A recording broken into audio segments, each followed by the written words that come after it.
Então, meus irmãos, sejam todos bem-vindos a esta casa que acolhe a todos com muito amor.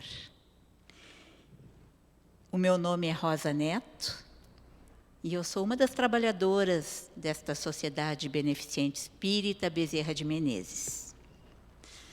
Convido a todos para este momento, nós juntos fazermos uma prece para a abertura dos nossos trabalhos.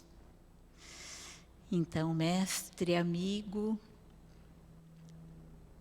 neste momento em que nos encontramos aqui para mais uma tarefa desta sociedade, de esclarecimento, de reflexão, nós te pedimos, sê conosco e permita também que os espíritos benfazejos, orientadores desta nossa casa, estejam conosco, nos acompanhando nesta tarefa, nos trazendo as inspirações necessárias para o nosso próprio entendimento, para que todos possamos sair daqui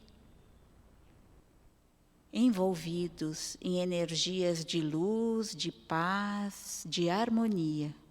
Que a nossa tarefa hoje seja também realizada neste clima de muita paz. Que assim seja. Então, meus amigos, hoje, o tema proposto para a nossa reflexão é o da família como primeiro educandário.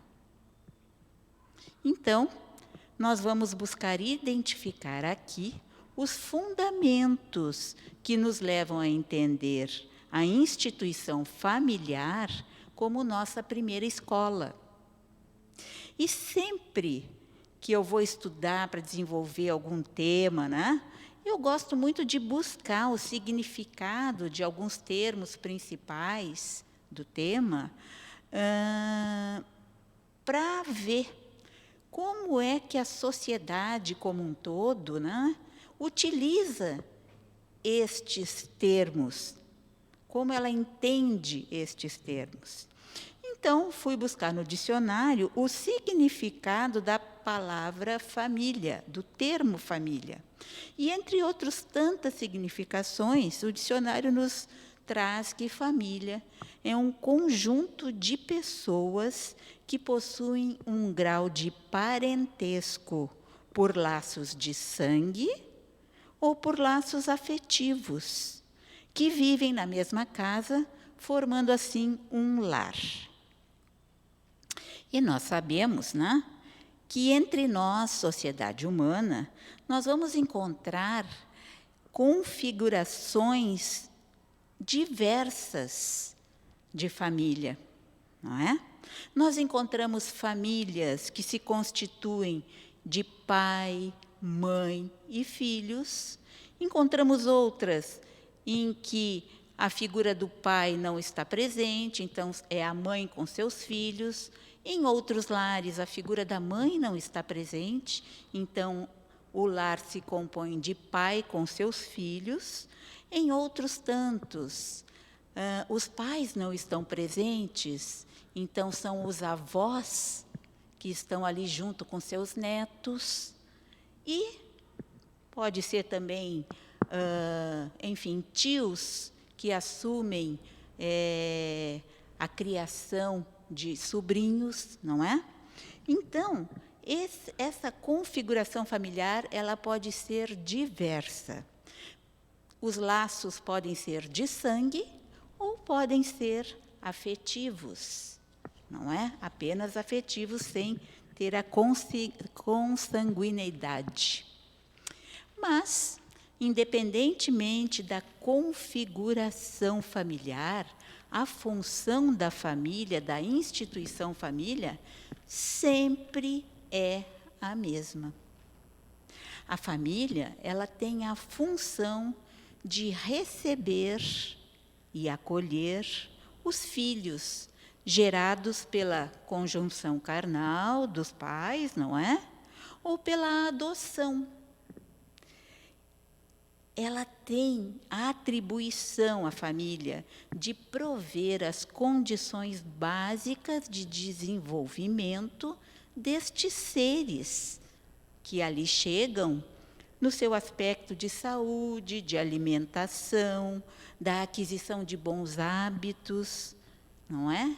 E também a função de orientar estes seres, especialmente na aquisição de valores morais, preparando assim aquelas criaturas para a vida adulta, para a vida em sociedade.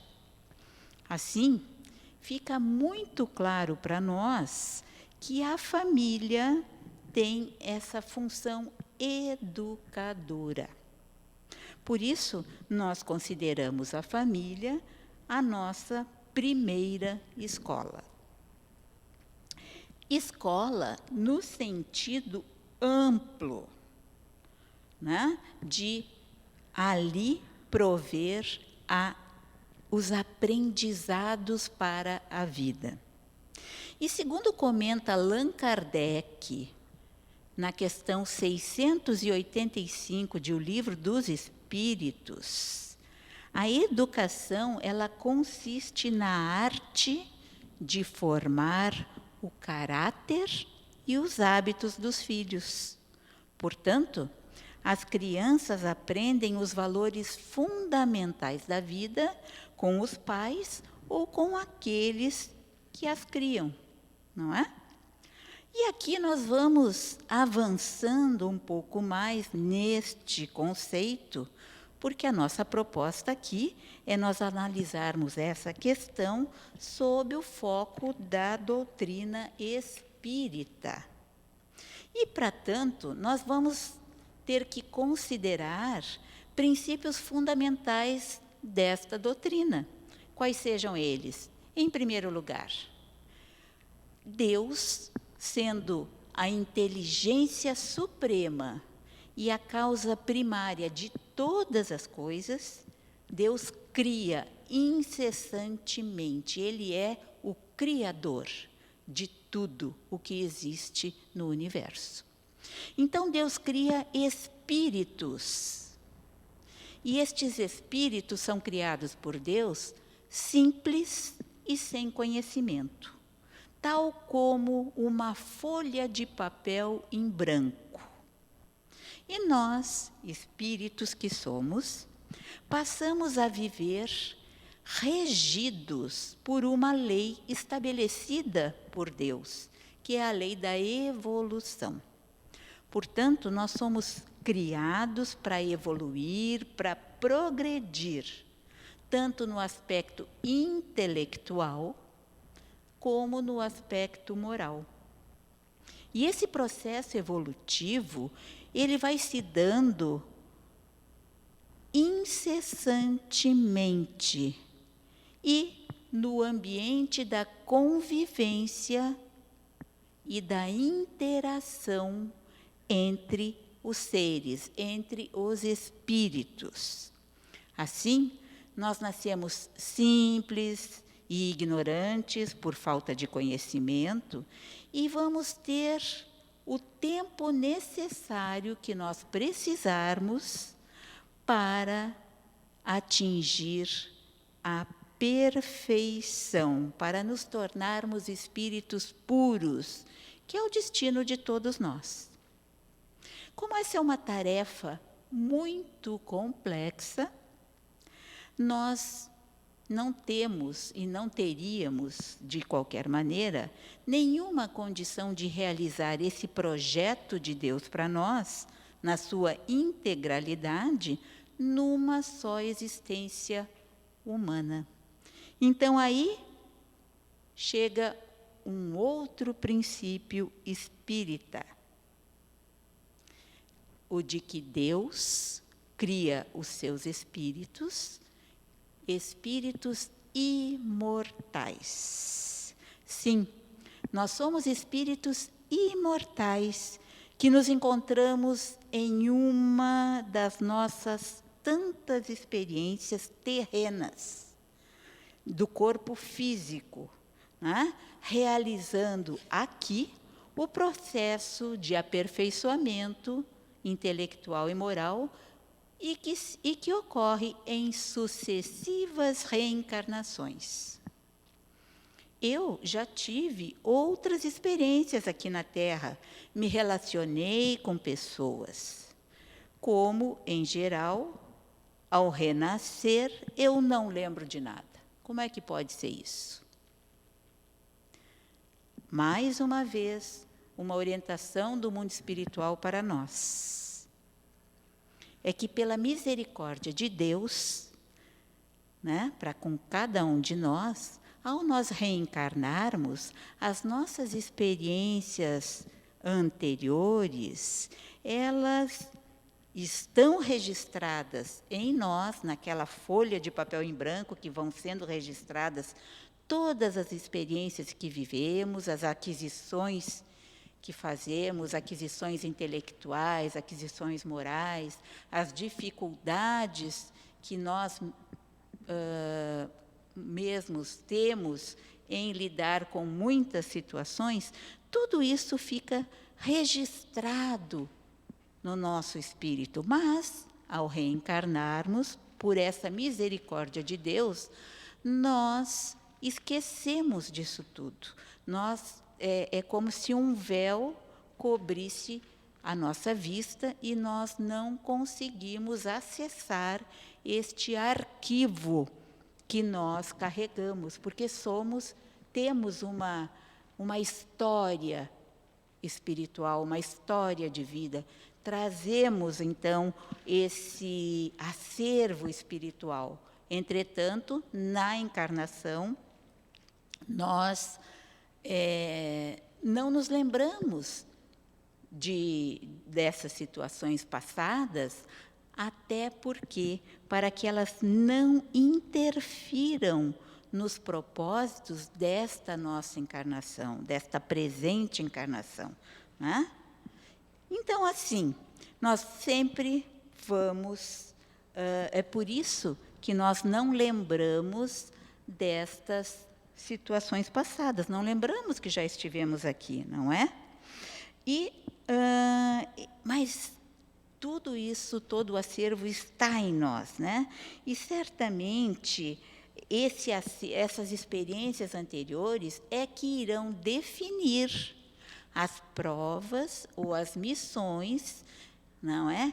Que cada um de nós tem, né, na encarnação em que estamos, na encarnação presente. Seja para provarmos que estamos aptos a enfrentar agora situações que em vidas anteriores nós não havíamos conseguido ultrapassar, seja para reparação, para ressarcirmos dívidas para com outros espíritos, os quais nós, porventura, tivermos prejudicado ou pelos quais tenhamos sido prejudicados e não conseguimos perdoar.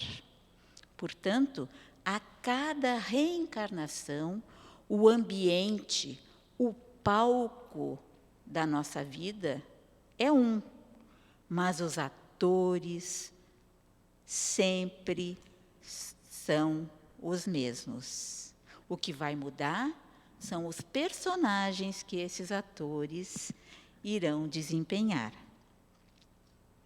Pois tanto os sentimentos de afeto quanto os sentimentos de discórdia, eles nos ligam.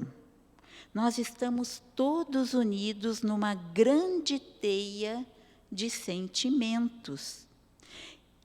E para que essa teia se fortaleça no único sentimento que deve nutrir os nossos corações, que é o amor, é necessário que nós venhamos a reencarnar para reajustarmos-nos com os nossos irmãos do caminho.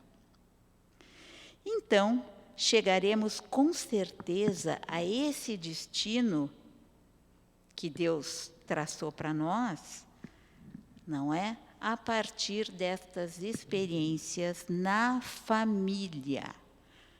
Porque a família é aquela que nos alberga no início de cada reencarnação. É a escola necessária ao nosso aprendizado de amor. Assim, levando-se em conta esses princípios que nós aqui falamos, comentamos, e essas experiências vividas anteriormente, nós vamos, assim, alargando aquele conceito inicial de família, não é? Entendendo que a família é o núcleo abençoado, em que os espíritos necessitados e em compromissos uns com os outros, nós somos espíritos necessitados de auxílio e também podemos auxiliar uns aos outros. Então, é aquele núcleo abençoado em que esses espíritos necessitados e em compromissos de auxílio ou de reparação uns com os outros, não é? Eles vão se reencontrar num programa de provas e de expiações para os aprendizados necessários. É isso, meus irmãos. Todos nós nos encontramos em processo de aprendizado. Precisamos aprender a amar. Somos necessitados disso. E é por isso que nós nascemos sempre na família que é a própria para nós. Seja ela como for, tenha ela os problemas que tiver, sempre será a família abençoada nas condições próprias de aprendizado de cada um dos seus membros, nos dando, assim, oportunidade de auxílio e de reparação. E como o espírito Hamed, pela mediunidade do médium Francisco do Espírito Santo Neto, vem nos dizer, nós nascemos no lar que precisamos. E é a providência divina que se encarrega de coordenar todo esse planejamento das nossas reencarnações, e ela, meus irmãos, não se engana, não nos coloca em lares por descuido. Se sempre nascemos no lar certo, então, como é que alguns de nós não se sentem muito confortáveis na convivência com os nossos familiares, no nosso lar? A gente presencia muitas vezes isso, não é? Então, nós vamos buscar lá no Evangelho segundo o Espiritismo, no capítulo 14, item 8, o que Allan Kardec explica para nós. Ele diz que a maioria das vezes se encarnam numa família espíritos que são simpáticos entre si, ligados por relações anteriores que se expressam por afeições mútuas na vida terrena. Mas também há os espíritos que se encarnam na família e que são completamente afastados entre si por antipatias anteriores, que se traduzem em antagonismo mútuo. E será, então, na convivência mais de perto, que estes últimos, espíritos que são antipáticos entre si, terão oportunidade de se acertarem, de desenvolverem afeto uns com os outros, né?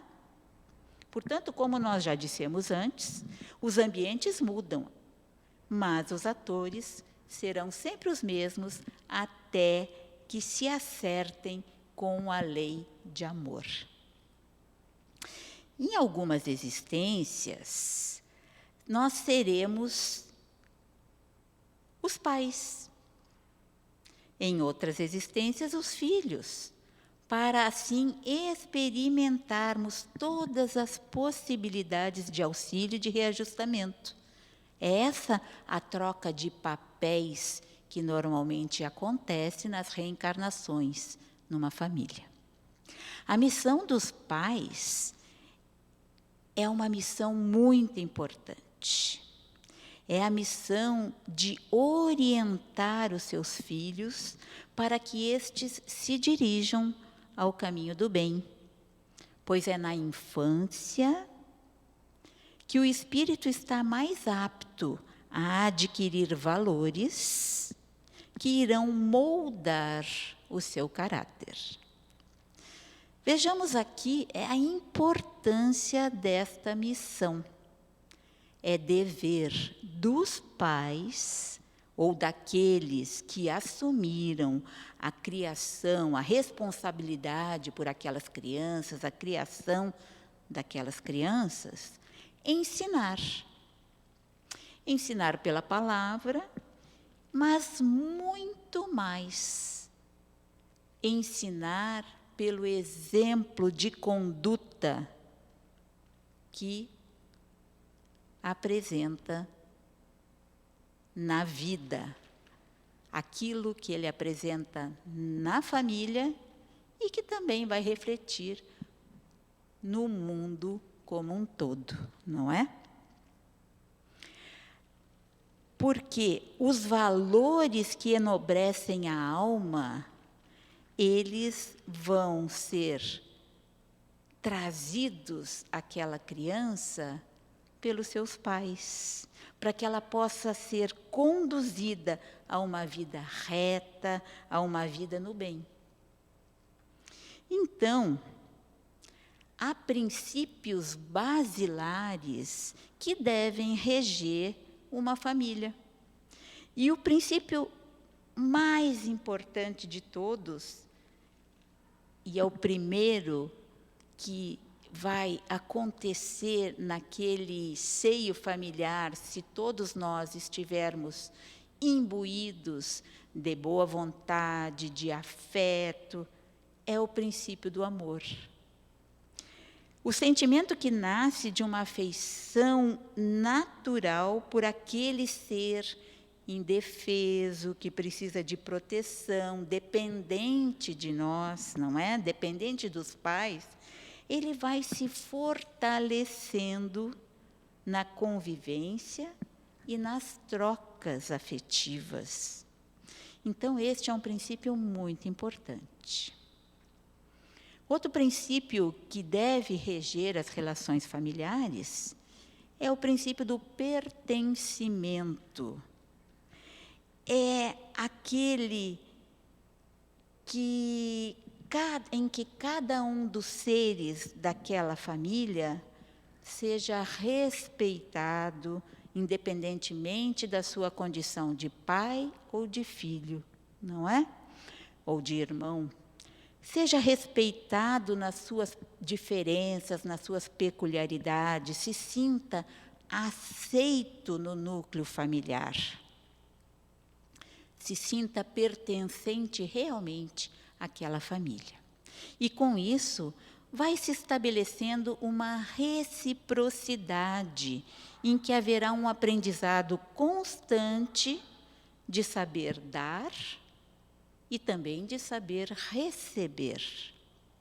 E é na convivência diária que nós vamos criando uma intimidade no lar, que nos permite nós nos apresentarmos como realmente somos neste momento evolutivo, como realmente nos encontramos nesta encarnação, não é? Com as nossas conquistas, as nossas dificuldades e os nossos potenciais.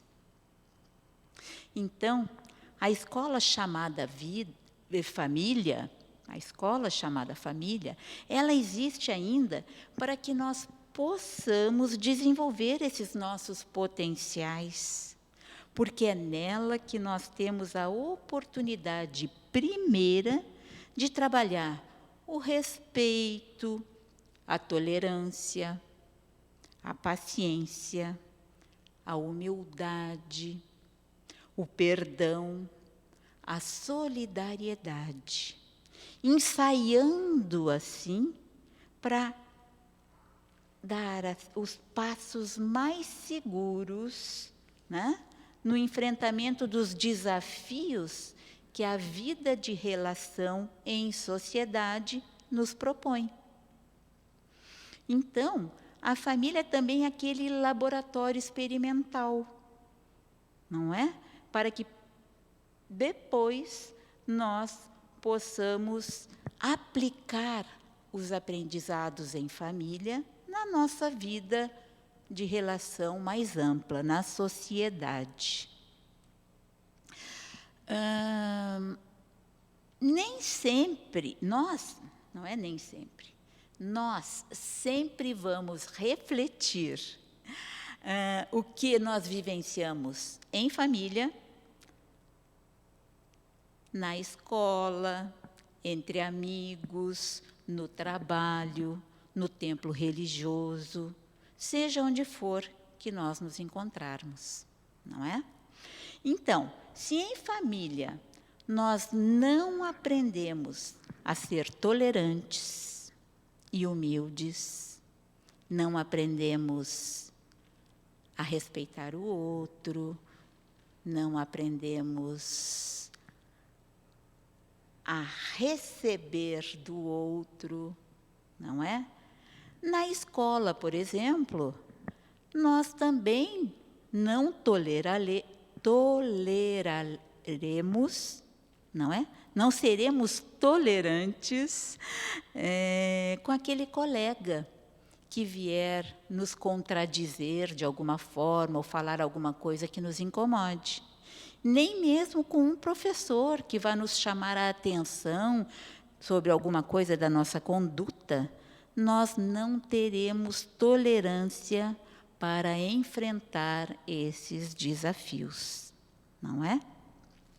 Se na família sempre nós tivermos todas as nossas demandas atendidas imediatamente, fossem elas pertinentes ou não, né? Por sermos tratados como reis, como rainhas, ou simplesmente para que a gente pare de incomodar com os nossos pedidos, não é?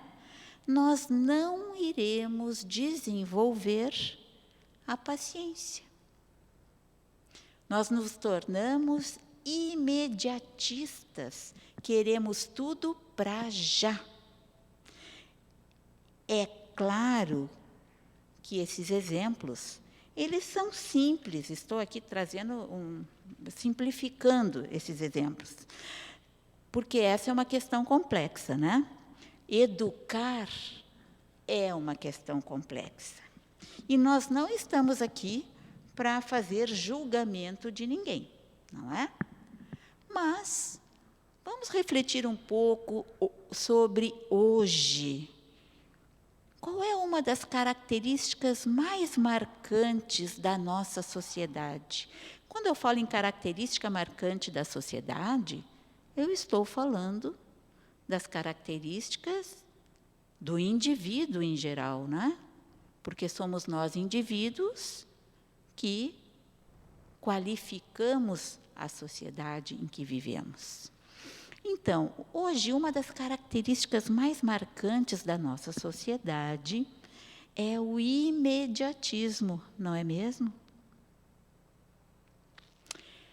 Com a utilização cada vez mais intensa, não é, da tecnologia, nós temos resultados muito imediatos sempre, e queremos cada vez mais resultados imediatos. Nós perdemos facilmente a paciência se temos que aguardar numa fila, se temos que ouvir uma pessoa contar uma história que é um pouquinho longa, e eu tenho pressa, eu preciso resolver logo uma situação, eu perco a paciência, não é? Então, neste contexto, nós podemos dizer que nós estamos impacientes e não temos mais não nos permitimos mais ter aquele tempo para exatamente irmos construindo, não é, pouco a pouco, aquele edifício sólido dos nossos objetivos, dos nossos propósitos. Nós precisamos de respostas rápidas. Assim, tudo na nossa vida vai se tornando muito fluido, menos sólido. Até mesmo as nossas relações com as pessoas, elas estão se mostrando mais fluidas, não é? Não é preciso nada muito grave que aconteça na nossa vida para que a gente se afaste das pessoas com as quais a gente convivia frequentemente, não é? Ou porque nós fomos morar mais longe, ou porque nós estamos trabalhando muito, ou ainda porque aquela pessoa está pensando de um modo diferente do meu e eu já não tenho mais paciência para ouvir o que ela diz, e eu não quero entrar, não tenho mais paciência. Então, eu vou me afastando das pessoas. Então, as nossas relações com o outro, elas também estão se tornando líquidas. Nós precisamos pensar sobre isso.